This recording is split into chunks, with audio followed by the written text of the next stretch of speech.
Welcome back to the Predictable Revenue Podcast. I'm your host, Collin Stewart, and today I'm joined by Carolyn Sloan. She's the co-founder and CEO over at TeachMeTV, and we're going to talk product market fit. Before we jump in, this episode is brought to you by Predictable Revenue's Founder Coaching Program. Founders, let's be real. Scaling a company is tough. You're juggling product, revenue, hiring, and a million other decisions. But what if you had a proven framework and expert guidance to help you navigate the chaos? That's where our Founder Coaching Program comes in. Whether you're trying to find your first customers or fine-tune your go-to-market strategy, we're here to help. Welcome to the Predictable Revenue Podcast, where sales leaders teach you what's working for them so you can build it yourself. Carolyn, welcome to the show. Thanks, Collin. It's great to be here. It's great to have you. I'm really looking forward to getting into the story. Talk to me about where TeachMeTV, the idea of it, came from. TeachMeTV came from my experience really as an educator, watching kids with technology, also being a parent and having to deal with technology in the house. I knew that technology was not going away. So instead of being one of those educators or parents who are like swearing off technology, I was like, well, what if we had something that was actually educational and good for kids that was also super fun and included technology for learning? In addition, as a teacher, I was seeing technology in the classroom that I didn't think was particularly impactful, and I really wanted to change that. What kind of technology was not particularly impactful? Well, there are some big platforms that my educational institution was using at the time. Kids were enjoying using the technology, but not necessarily learning from it because there was a lack of targeted feedback. Even though it was adaptive, it wasn't particularly communicative in terms of what they were doing wrong and what they were doing right. And so kids were kind of lost as to like, well, what did I do wrong, and not knowing how to correct their mistakes. I was like, I can't imagine that there is not technology around that can help fix this and make it better. And I had always been interested in technology, in spite of the fact that I was a professional musician and music educator for many years. But I always had a keen interest in technology and thought, wow, it would be so great if we could scale best practices with technology. You spent some time as a teacher. You saw the technology in the classroom, and you thought, you know what? I know how to play music, so I could start a tech company. I had a similar thought. Now, I wasn't even a professional musician. I was a pretty poor amateur musician, and I kind of did a similar thing. So no judgment here. Yeah. Talk to me about how you made that decision. I don't know. I am a lifelong learner, and I'm a very curious person about a lot of different things. And if I don't know something, I usually try to seek that information out and learn it. And I'm not suggesting that I thought that I was going to all of a sudden be this amazing software engineer, but I was very interested in media and had been in media. I'm also a children's book author. So I was music encompasses a lot of computational thinking, much like computer science, I think, and mathematics. And so I was thinking, how can I impact kids, really? That's really was the question I was asking myself. How can I maximize my educational prowess, if you will, and sort of scale best practices by using technology? Understanding that it would require a team, understanding that it would require business people too, and a lot of education and scaling up on my part in terms of what I know and what I didn't know. But to your point, many people were enormously and still are skeptical, like, well, what do you know about this? Or how can you do this? And I just was very arrogant and said, well, I can do this, and said, I'm going to do it. And I think people too often put themselves in boxes and don't give themselves a permission to explore what they're actually capable of in related areas or seemingly unrelated areas. My kids tried to put me in a box the other day. I did not enjoy it. Literally, I'm suspecting. Yes, literally. So talk to me about how you go from making the decision to, I'm going to do something about this, to testing and validating. Did you jump right in and start building? Did you start learning? Did you start talking to customers? What was your process? I did a lot of observing. I did a lot of talking to kids, interestingly enough. I did a lot of watching kids on technology, in school, out of school, talking to parents about technology. And a lot of them were just like, no, I try to keep my kids off technology. And I thought, well, how's that going? Most of them were like, not well. And I thought, well, why are we fighting this? It took a long time, like a couple of years, from the time that I had the idea of what I wanted to do. And it was not necessarily a well-formed idea. And then I got a master's in education entrepreneurship at UPenn. And I was working full time. I was still raising my son. It was challenging, and I was still teaching. And then it was networking all over the place and talking to people. And even while I was at Penn, there were a lot of naysayers. And in fact, most people, when I tell them I started a company, assumed that it was a music company. And when I said, no, it's education, it's applying the tenets of music to other disciplines, across disciplines, because musicians learn a different way. They have to take responsibility for what they don't know, meaning that if you don't understand why you can't perform something really well, and you don't understand it physically and intellectually, you will not be able to get better. You cannot affect that change because it's your body, it's your mechanics, it's your mind. You have to do it. When it comes to math or reading in the United States, generally speaking, we don't teach in a way that really requires the student to be a conscious, active performer, if you will, in the process. And so that's where I was coming from. But it's not a great elevator pitch. People are not familiar enough with what you're talking about. I think it makes a better TED Talk. So if TED, you're listening, but that's where I was coming from. So the first thing I did was do a small research group, and we called it like a reflective practice group, where we applied these principles of kids being really informed partners in their own learning. And we found that by giving kids the strategies that a reading specialist would normally give them, but not necessarily tell them that they're doing, by giving kids that information, kids as young as 7, they could be more conscious about how to apply them. And we did this with 2 groups of kids, one that just got their regular reading tutoring, and one group of students that got the reading tutoring plus this reflective practice. And the group that got the reflective practice improved twice as much as the other group. I'm connecting the dots here, but I think I'm maybe connecting the wrong dot. Reflective practice, timed repetition, are these 2 different things? And help me, if so, help me understand. Yeah, they are 2 different things. Reflective practice is when you are metacognitive about your practice, meaning you are self-aware about how you are doing something. And with that awareness, not self-awareness in a critical way, just kind of like an observant kind of way, that you're watching what you're doing, you're experiencing how you're doing it, and you're saying, great, it's working, so I'm going to practice it more like that. Or it's not working, so I'm not going to practice that way, and I'm going to find a different way to do this. So this is, I believe, the secret sauce in learning. And I think good learners, lifelong learners, do this without even thinking about it. They just do it. But people who don't, or find learning something new challenging, could probably benefit from really thinking about how they are learning something. Obviously, kids, when they're first learning to walk, they're not cognitively aware of how they're doing something, but how many times do they get up and try to walk and fall, get up, try to walk, fall. And then over time, they learn certain things and becomes automatic for them. Problem is, with kids in school, it becomes automatic too fast with faulty reasoning. So here's a snapshot. You're sending kids home with 50 problems to do in math. They don't really get it. They do them all wrong. They go to school. It's that much harder for them to get them right because they've done 50 of them wrong.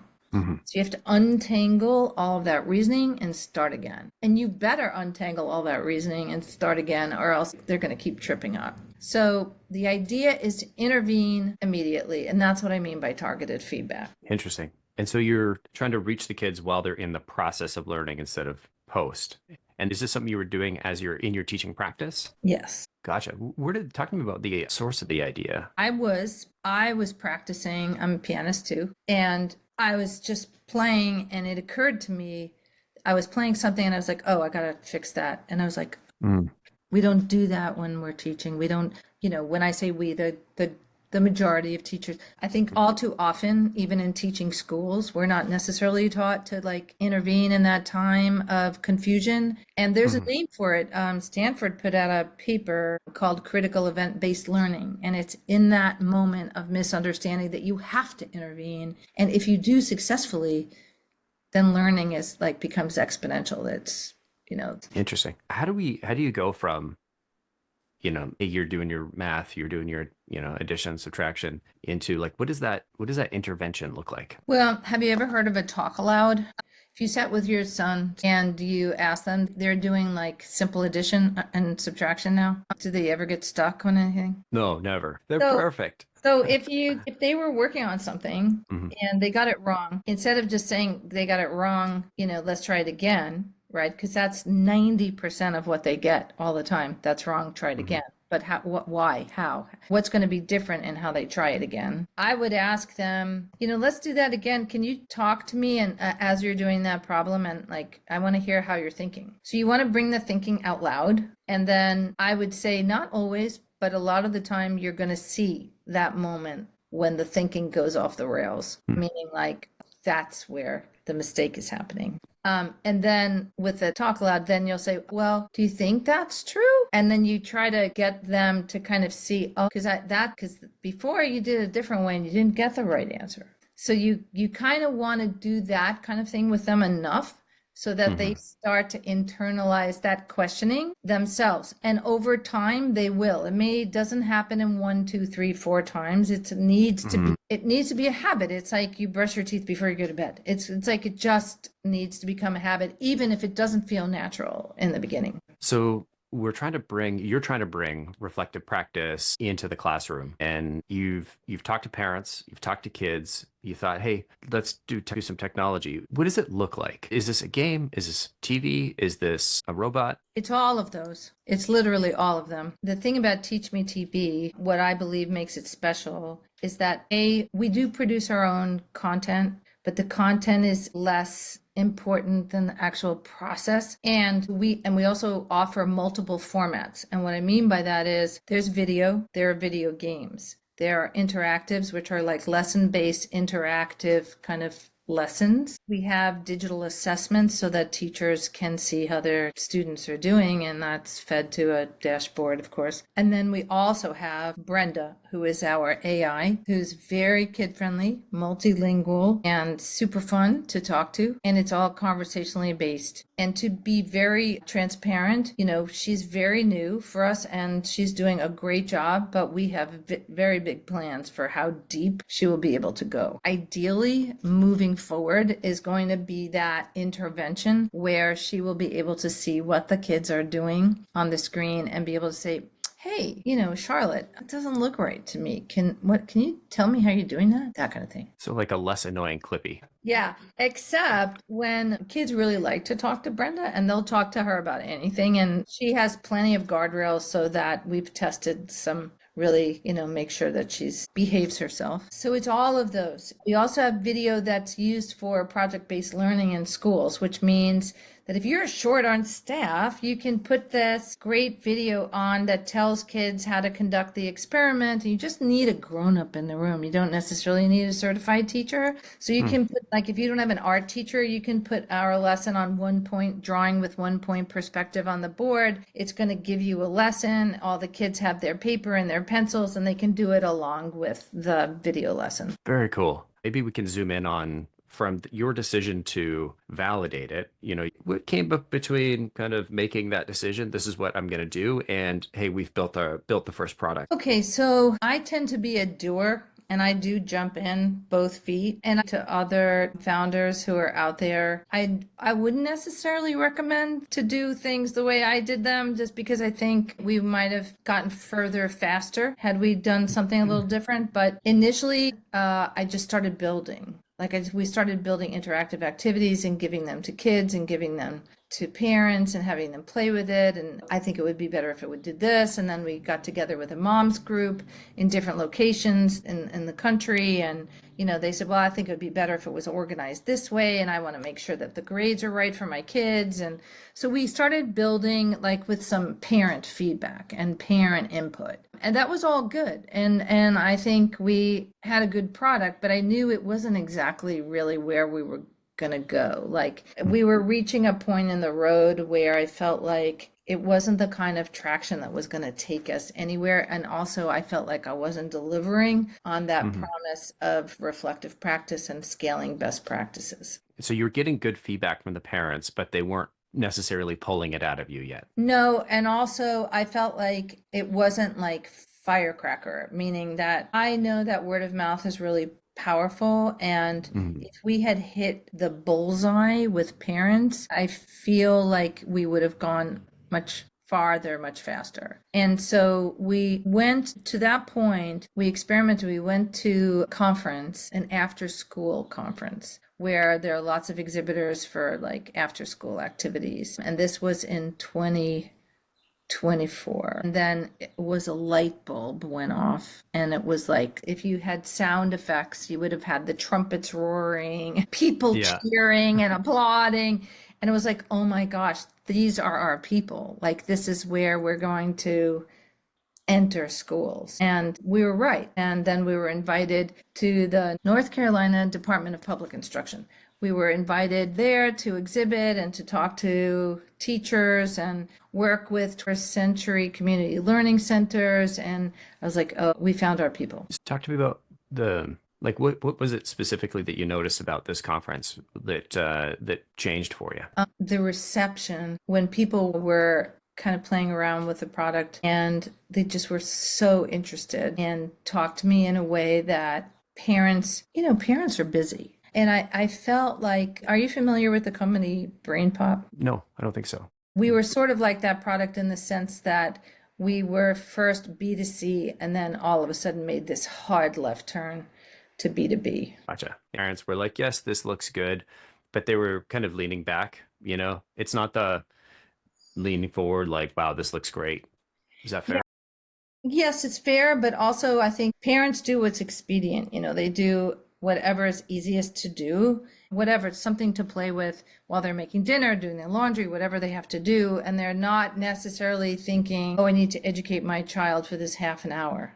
Do you know what I'm saying? Yep. So I was mistaken. I had a faulty assumption that parents would care. I say that laughingly, and this is no judgment. It's just parents need to do what they need to do. And so also, those other things, they do what is fast and easy. Yeah. It's a sliding scale from like doing the right thing to like lower down to bribery and sometimes to like threats. You do what you have to do. Quite frankly, we were hoping, and I still think that this may happen, but it will happen a different way, that TeachMeTV will become that thing that is easy. We don't sell ads. We don't sell data. It's very safe for kids. It's super entertaining, but it's also a hardcore learning tool. So I'm pretty confident that it will come around because teachers will then start to recommend it to parents.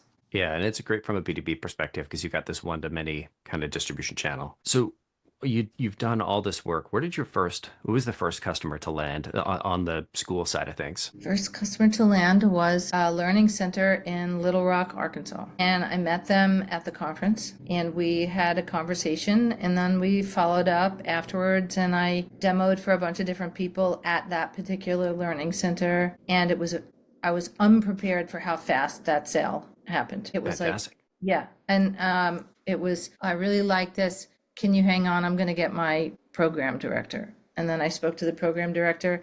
Can you hang on? We want to talk to, we want to bring the curriculum person here. And this was all in the same call, which this never happens. And it was, okay, we really like this. So can you send me, quote, invoice, contract? And I was like, okay, it's been really great. That's awesome.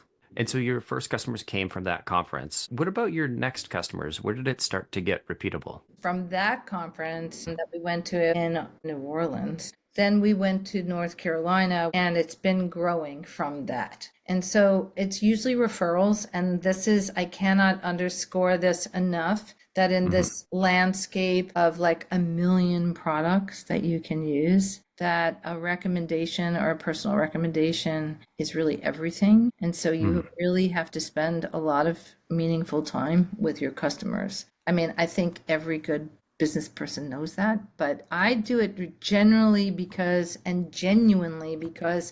A, I enjoy doing it. B, I want to be able to deliver on our promises. And as an educator, I really care about the kids. So it's really important for me to make sure that we're doing a really great job and having a really great relationship with our customers. That's incredible. It's obvious when you say it, but it's not necessarily apparent when you're in the moment. because I did the exact opposite. I was optimizing for an external goal, which was I wanted to see us get to 0 to 1 million as fast as possible. And we got there, but this is one of those getting to the goal was not what I thought it was going to be. And I ended up going too fast to try and get to $1 million in ARR. And we ended up not spending enough time with our customers, not listening to them enough, not delivering on the promise. And we got up to 1 million very quickly, but you'll never guess what happened. We hit it looked like a bell curve, our revenue did. And it wasn't quite that bad, but it certainly wasn't the growth that you would expect from 0 to 1 million in ARR in 3 months. So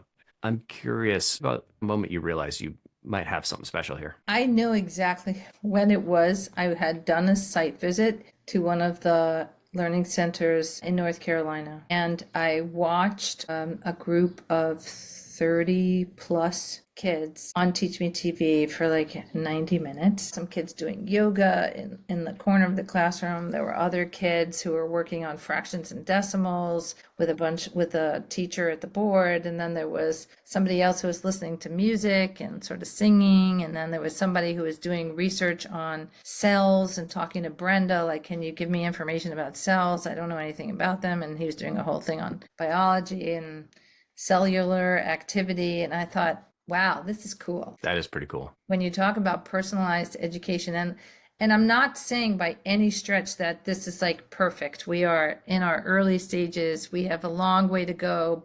To see that and see the potential of what this can be, it all of a sudden, gave me the satisfaction of knowing, aha, so I'm not a crazy person. I had a vision. We executed on this vision. And now we just need to make it better and better and better. Amazing. So what comes next? Well, yeah, obviously it's refining the product. So we want to make sure that the user interface is really fun and easy to use, and that we make it easy to group your students and all those what I consider the boring parts of it, but it's the boring parts of the product that really make it usable for teachers and easy to use. And so there's a lot of that going on, skill maps, all those things, and then making sure that we just scale this. So I'm busy going to lots of conferences, talking to a lot of people, selling. Now it's selling. Yeah. There you go. Welcome to my world. Well, Yeah. If people are curious about the product, the platform, they want to talk to you, what's the best way for them to reach out to get in touch? They can email hello@teachmetv.co. And that email actually will go to me. There you And go. if it's something that I can handle, then I will write back. If it's not, I will send it to a team member. And if they're curious, they should always just go to www.teachmetv.co. It is a co, not a com. Yeah, or give me a call or shoot me an email. It's my name, Carolyn Sloan at teachmetv.co. Amazing. Thank you so much for coming on the show. I really enjoyed learning about your learning and hearing your story. Thank you, Collin, for having me. It was really fun. I enjoyed it as well. Thanks to everybody for listening. We'll catch you all next time.